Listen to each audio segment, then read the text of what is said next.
Hello everyone and welcome to this video. Now today I'm going to be taking a look at this record here. It's by a band called The Church. It's their second album, The Blurred Crusade. So I'll just be doing my usual thing in this video, giving a bit of background information about the album, then showing you my vinyl copy of it here, and then looking at each of the album songs in detail. So as I said, this was the band's second album, released on the 25th of March in 1982. So their debut album had been released a year prior, called Of Skin and Heart. And that record has well, certainly compared to this, a bit more of a kind of spiky, kind of new wave sort of feel to it. And for this album, they kind of spread their wings a little bit more, taking in influence from a wider range of music, primarily sort of like 60s, like kind of like psychedelic music, while also retaining the kind of attitude and drive like off like that slightly more like post-punk debut. Enlisted as producer on this album was a guy called Bob Clearmountain, who was arguably at this point more well known for his mixing skills, and kind of like he was like the go-to guy, like if like you wanted like a 12-inch like remix done, like he'd worked with the likes of Chic and like the Rolling Stones like as well. But this was one of his first efforts as a fully fledged producer, and according to guitarist Marty Wilson Piper, who has posted a very extensive blog like about this album like on like his website, which was a great resource when like researching for this like review. Like he recalled that Bob was a really good producer like to like work with very little difficulties occurring like in like the studio, with the whole thing very much falling into place like apparently very easily. So I said like on this album the band were starting to kind of spread their wings like a little bit more, despite Stephen Kilby being like the main songwriter like in like the band, like there's two compositions like on this album which are which like the music at least like is credited to all four members, so it kind of shows that they were working a bit more collaboratively like on this album, you know, and kind of maybe coming up with kind of sounds and kind of tracks like in like the studio like all like together. Like this kind of came about like as a way to break in like their new drummer, a guy called Richard Plug, who had just joined like shortly before the recording like of like this album. So they were kind of like these jams, some of them anyway, like would sort of turn into like a couple like of the tracks like on this album. So commercially for The Church, like at this point they were quite successful like in like their native like Australia, quite a popular band like off like the time.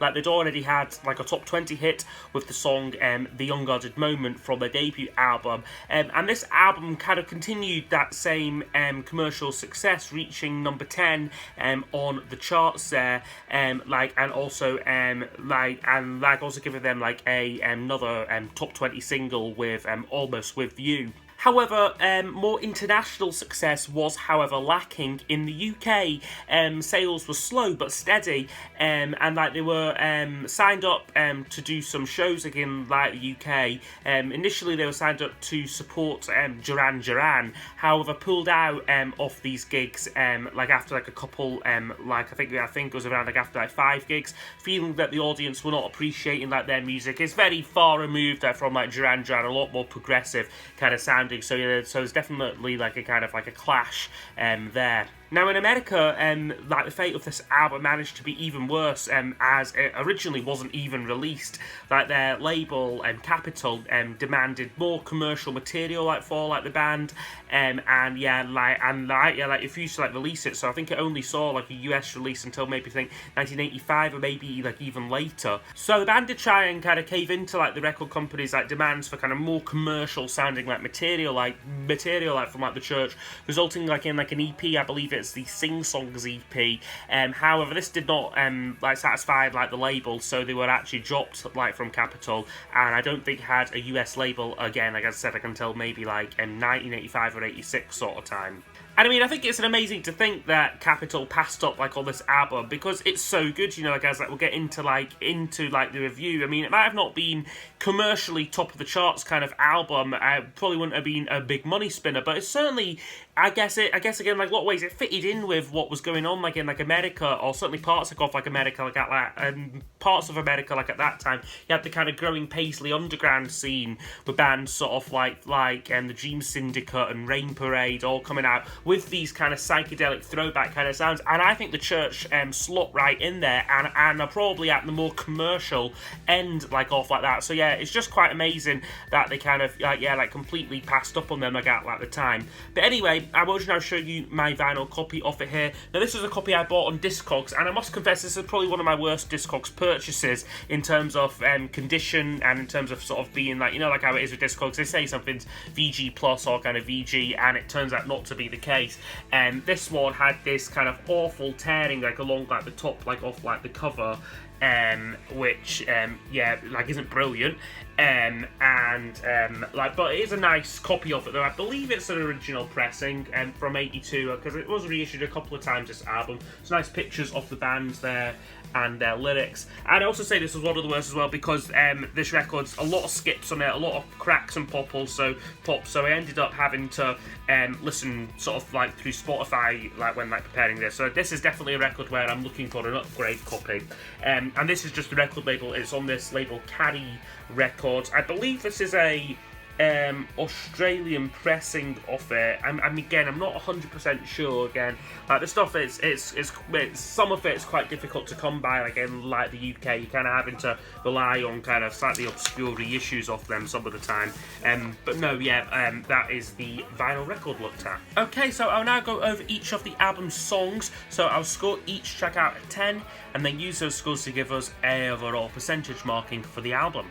I'm almost with you.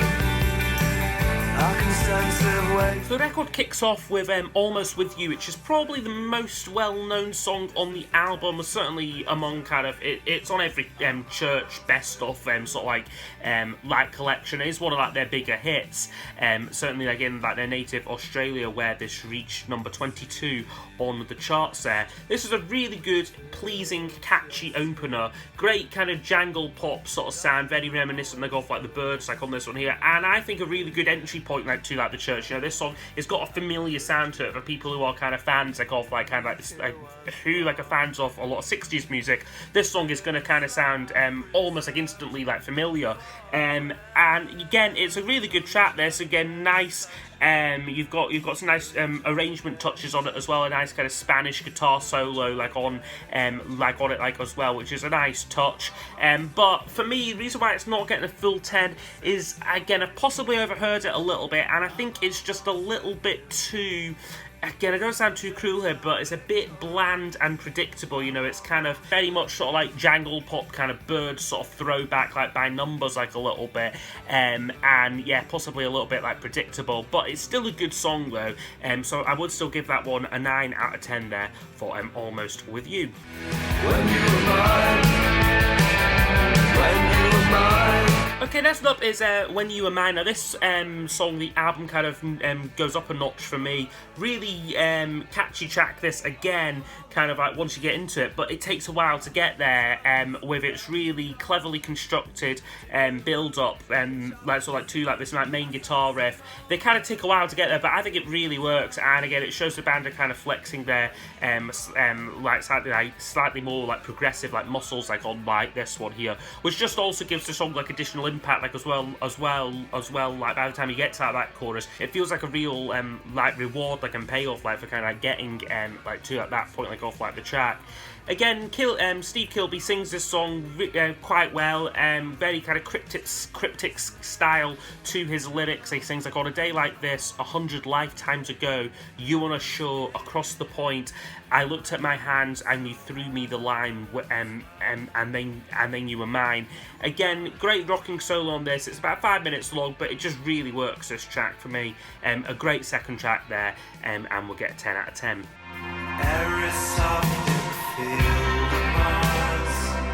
Okay, next up is a Field of Mars. Now this one is slightly more of an outlier like on the album in some ways, because the lead vocals on this are handled by the guitarist Marty Wilson Piper.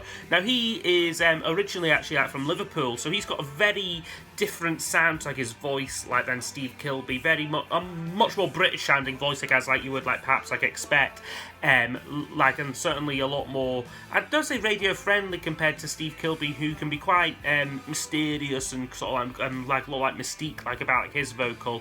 But this track, it really works for me and is another favourite. Very spacey, kind of atmospheric track with again lyrics possibly about kind of regrets and that. He sings like only more sad clouds where the autumn winds will blow, all my dreams seem so long ago, he sings with it. So it's a really nice song, and again I think it's the music what kind of does a lot of like the heavy lifting with this track for me as well. So yeah, Field of Mars would get another 10 out of 10.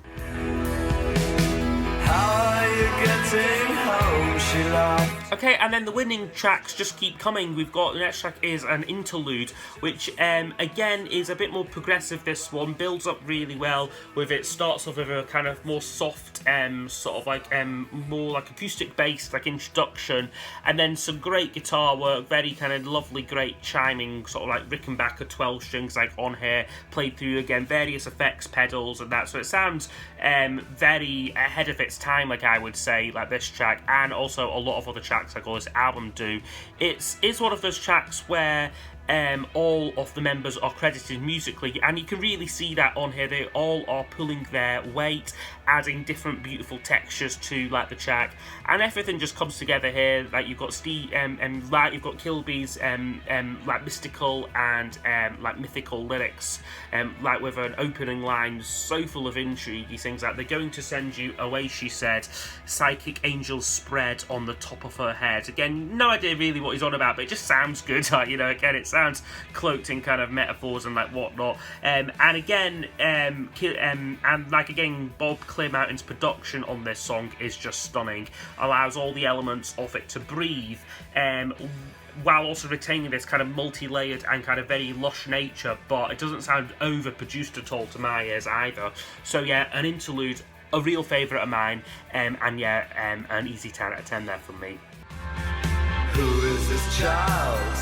Who is this man? Okay, now the closing track on side 1 is called Secret Corners. Now this is possibly one of the lesser tracks for me, like on the album. It's a very mellow song, this one here, again with sad lyrics kind of like to match. Kilby sings like, such a sad place, such a lost world, but nothing sadder than the tears of a make-believe girl.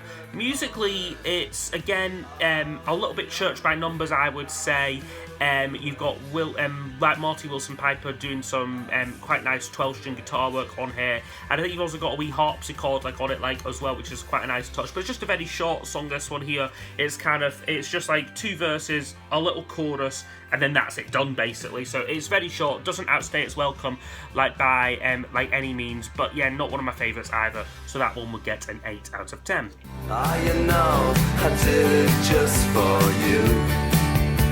Okay, and the next track off is called Just For You. Now this is again a little bit more straight ahead kind of song, this one here. Once it gets going though, they kind of spend a bit of time messing about again, like the introduction. You've got this kind of door knocking sound, and then this kind of shouting as almost like sort of like, who's there, kind of sort of come in kind of thing. I mean, I could do without that a little bit. It just feels a bit forced and a bit tedious like for me, but once the song gets going, it's really good.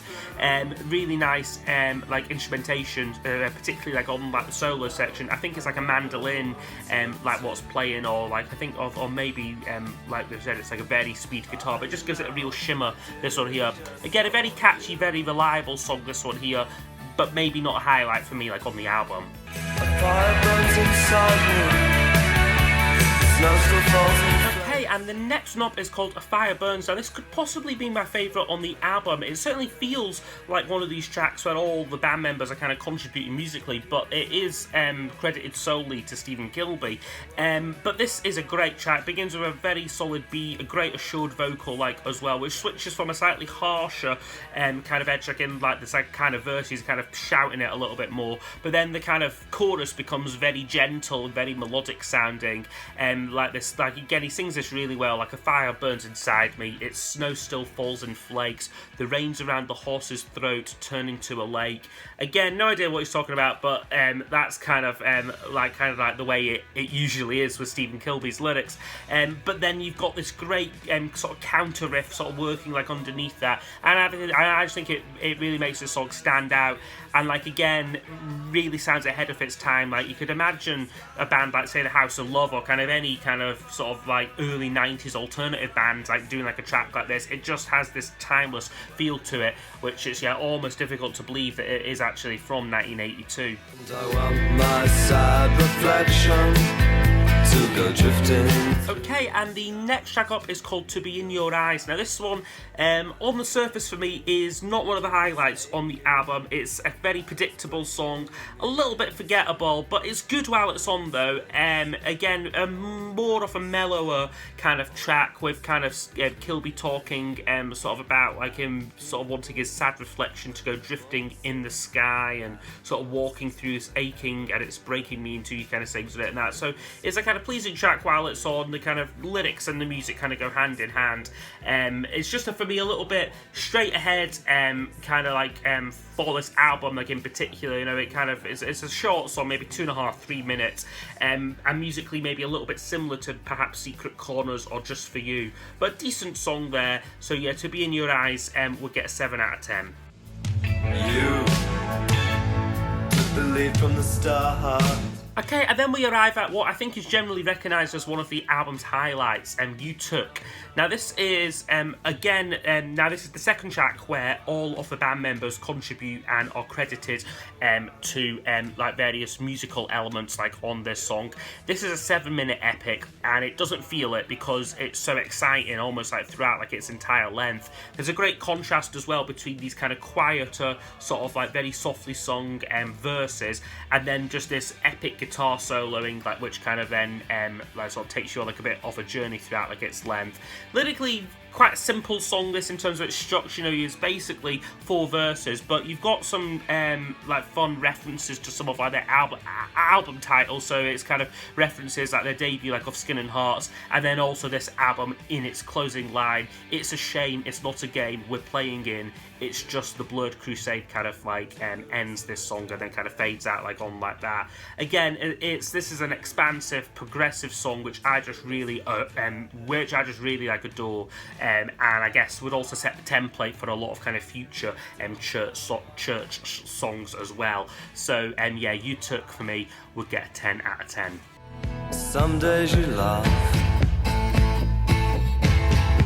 Okay, and then the album finishes with a track called Don't Look Back. Now this is this is one of the more kind of shorter, simpler sort of tracks to finish. It's got a very immediate kind of sounding opening riff, punctuated by a very kind of strong beat. And this one, I guess it almost, I really like this song, but it just feels a little bit weak, like as a closer. You know, you've kind of had this 7-minute epic like You Took, and then this one barely comes in at 2 minutes, and it's kind of, I don't know, it just feels a little bit like off like a, oh, we're done now kind of thing, like a bit of a disappointing closer, but it's a good song though, like while it's on, and like a track which I really enjoy and I think is very catchy, but yeah, maybe slightly odd sequencing of it like on the album.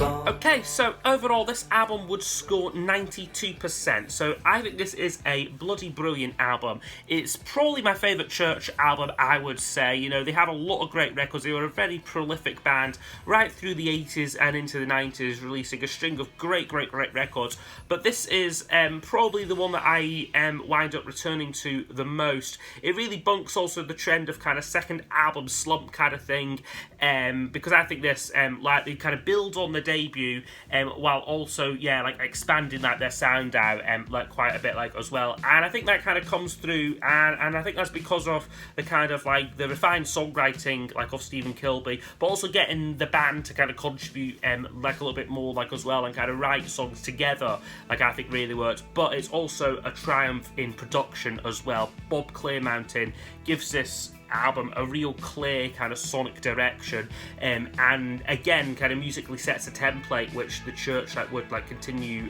like to follow. Yeah, for me, like the most successful tracks here, like my favourites are the more progressive tracks, so things like an interlude, a Fire Burns, You Took, as well as things like Field of Mars and When You Were Mine. But there's just so many great songs on here, and we'll say it's like there's 10 tracks on here, but almost every one of them like is a winner for me, like among like my favourite ever church songs. Yeah, a brilliant record here, which I would urge anyone who's not familiar with it to definitely check it out and give it a good listen. So that's been my review of the Blurred Crusade by The Church. So I hope you have enjoyed, and if you've got any requests for future videos, please leave them down below, and I'll see you all next time for the next one. Goodbye.